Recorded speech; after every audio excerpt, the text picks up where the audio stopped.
Hello दोस्तों, कैसे हो आप सब। उम्मीद करता हूँ आप सभी ठीक होंगे। दोस्तों, आपका हमारे यूट्यूब चैनल डीके पाठशाला पर स्वागत है। और जो लोग चैनल पर पहली बार हो, प्लीज़ चैनल को सब्सक्राइब कर ले और बेल आइकन को प्रेस कर ले, ठीक है।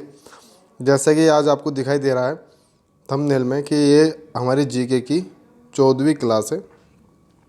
और जो यह वीडियो पहली बार देख रहे हो, बाकी की क्लास भी ज़रूर देख ले, ठीक है। तो कुमाऊँ में गोरखा प्रशासन चल रहा था। कल इसकी पहली क्लास हुई थी, आज इसकी दूसरी क्लास है, ठीक है। और ये जीके उत्तराखंड के सभी एग्ज़ाम के लिए एलिजिबल है, ठीक है। तो चलिए वीडियो को शुरुआत करते हैं।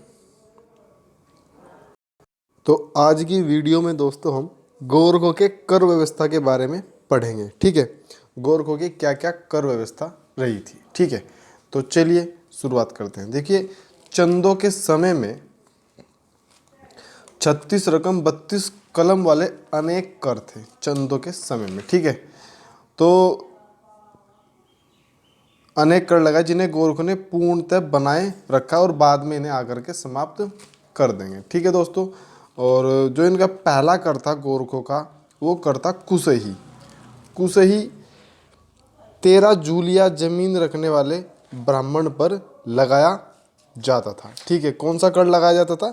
कुसही कर। अगर आपसे कोई पूछे 13 जूलिया जमीन रखने वाले ब्राह्मण पर कौन सा कर लगाया जाता था, आप बताओगे कुसही कर, ठीक है। अब एक बात और इसमें बता दूं, 13 जूलिया का मतलब होता है 260 नाली जमीन। 260 नाली जमीन, क्योंकि एक जूलिया में कितनी नाली हो जाएंगी दोस्तों? 20 नाली। ये आपको याद रखना है, नोट कर लेना। एक जूलिया में कितनी नाली होगी? 20 नाली, ठीक है। तो कुसही कर उस पे लगता था जिसके पास 13 जूलिया जमीन है, जिस ब्राह्मण के पास में, ठीक है। दूसरा था पुंगाड़ी। पुंगाड़ी भूमि कर, एक ही भूमि कर था और इसकी मदद से ही सैनिकों का वेतन दिया जाता था। पुंगाड़ी की मदद से सैनिकों को वेतन दिया जाता था, ठीक है। सलामी, सलामी का मतलब होता था नजराना। नजराने से हम किसी को नजराना देते हैं ना, ऐसे बोलते दान देते हैं, नजराना देते हैं, उसको सलामी कर कहते थे, ठीक है। टीका भेंट, टीका कहाँ लगता है? जब शादी होती है। तो टीका भेंट कहाँ दिया जाता था? शादी विवाह के अवसर पर। तिमारी, तिमारी कर जो था ये फौजदार व सूबेदार को देना होता था। मैंने आपको बताया था गोरखों ने, गोरखे के जो राजा थे, मेन राजा नेपाल में बैठते थे और वे अपना प्रतिनिधि यहाँ पर नियुक्त करते थे। एक फौजदार होता था और एक सूबेदार। सूबेदार पूरे एरिया का मालिक होता था एक तरीके से, और जो फौजदार होता था तो सैनिक, सेना का सबसे बड़ा अधिकारी होता था, ठीक है। तो तिमारी कर इन दोनों के लिए दिया जाता था, ठीक है दोस्तों। अगला, पगड़ी व पगड़ी। पगड़ी, पगड़ी आपने सुना होगा कि जैसे अगर कहीं कोई दुकान रेंट पे ले या कोई ज़मीन ले तो उसकी पगड़ी होती है। तो आप इसी से इसको याद कर सकते हैं कि ज़मीन जायदाद के हस्तांतरण पर देना होता था। अगर ज़मीन एक जगह से या एक नाम से दूसरे नाम पर ट्रांसफ़र कराना है तो आपको पगड़ी या पगड़ी कर देना होता था, ठीक है। अगला, मांगा कर। मांगा कर नौजवानों से 1 रुपये के ऊपर में लिया जाता था, ठीक है। मांगा कर, ठीक है। मांगा कर क्या था? नौजवानों से 1 रुपये के रूप में ये लिया जाता था। अच्छा, मांगा कर किसने लगाया था? पीछे चंदवंश में भी मांगा कर था, ठीक है। वो युद्ध के अवसर पर लिया जाता था। तो ये आपको दोनों याद रखने हैं, गोरखों में मांगा का क्या मतलब था और चंदवंश में क्या मीनिंग था इसका, ठीक है।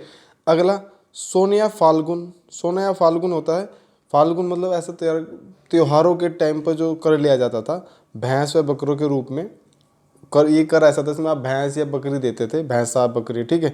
और फिर उनकी बलि देकर वो सब बांटा जाता था, ठीक है दोस्तों। तो ये था सोनिया फाल्गुन। अगला, टांडकर।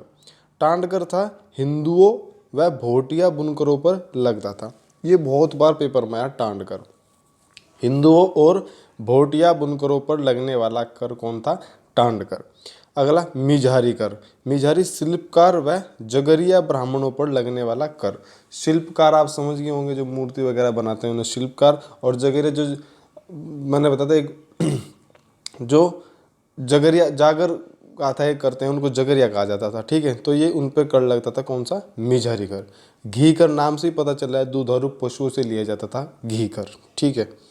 अगला, मोक कर।